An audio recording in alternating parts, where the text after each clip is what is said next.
Hi guys, so for today's video is mag-change oil tayo ng ating Ducati Monster. So kapag yung mga basic maintenance is tayo na gumagawa. Ayan, so basic tools lang naman yung mga kailangan natin. Kailangan lang natin ng allen. Ayan, dumi pa. Allen, kailangan natin syempre ng oil filter. Ayan, for Ducati. So may special siya na sukat.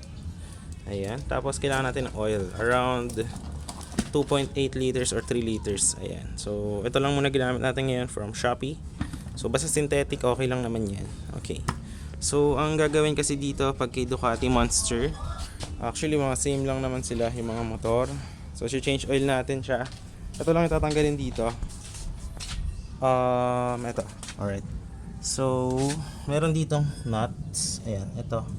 Ayan, tatanggalin nyo yan. Tapos, ito, lilinisan yung strainer. And then, ito, tatanggalin yung oil filter. Tapos pagka drain na lahat ng oil, pagtapos nyan is dito, re-refillan nyo naman siya dito. So ganun lang naman kadali mag change oil basic. So yan guys, naluwagan na natin. So ngayon tatanggalin lang natin to yung mga change oil ng mga Ducati, kahit hindi ka naman sa kasa, kasi magastos if dun ka lagi mag change oil, diba? Sayang din yung pera, sayang din. So okay lang tayo madumihan. Okay, if may washer doon. Ayan, ayan na, nabagsak na yan. So yeah, ayan, okay, change oil muna. Itim na yung langis, oh. Kailangan na rin talaga magpalit. So yan, tapos nyan, tatanggalin yung oil filter, papalitan yung kanina kong pinakita. Tapos ito, tatanggalin, linisan yung strainer. Then afterwards, re-refillan ng bagong oil. Tapos titingnan mo dito sa gauge, dapat nasa gitna siya. So dito sa mga iba nating motor, yan, kanila Yamaha R15. Ayan, tayo na lang din yung mga nag-change oil dyan. Tapos palit mga coolant. Ito kala Ducati, ako na nag-change oil. Papalit ng mga brake pad, ng mga ilaw, wiring, battery, ako na lahat. Pati yung mga timing belt, ako na rin. Ang hindi ko lang kaya dyan is yung mga magbaba ng mga engine. Pero hindi naman yun mangyayari agad-agad.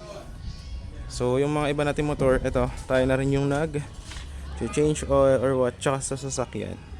So tayo na rin yung gumagawa nun. So yan, drain muna natin siya, then mamaya is asikasuhin na natin. Next ko gagawin dyan na maintenance is yung what do you call that, timing belt. Yan, papalitan din natin. Hi guys, so after natin siya patuluin, ayan na yung oil niya. Yan, napalitan na rin natin siya ng oil filter. Tapos yun, nalinis ko na yung mga sinabi ko kanina. Ayan, so papalitan natin siya ngayon ng around 2.7 liters, 2.8 nitong oil. So ang ginagamit ko lagi, basta 100% synthetic. So favorite ko dati is yung mga Motul, RS8. Pero ngayon, ito try natin sa Shopee, 200 pesos lang to. So 1 liter. So mura siya actually. Pero yung mga oil naman halos same lang naman siya, basta synthetic. Pag mga pang racing na ganitong motor, ayan, so makakatipid ka actually. So yun lang naman, kasi basta sinusunod mo yung interval ng change oil, hindi naman masira yung motor mo. Ayan guys, tapos na tayo mag-drain, napalitan na natin ng oil filter. So ngayon is, ito na, maglalagay na tayo ng langis. Ayan. So madali lang to, kayang-kaya nyo to gawin.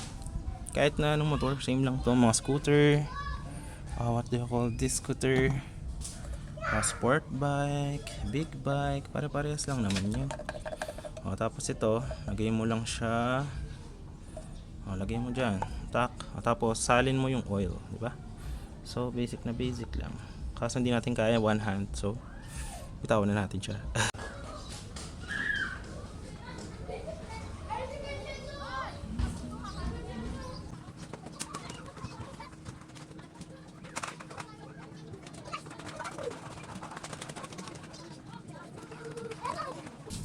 Make sure nyo na malinis siya. Punasan nyo muna before nyo isara. Yan, dyan. Tapos isara nyo dyan yung level. Ayan, tulad nito, kalahati na siya. So meaning tama na yung pag-change natin at malinis na yung oil. So alright, good.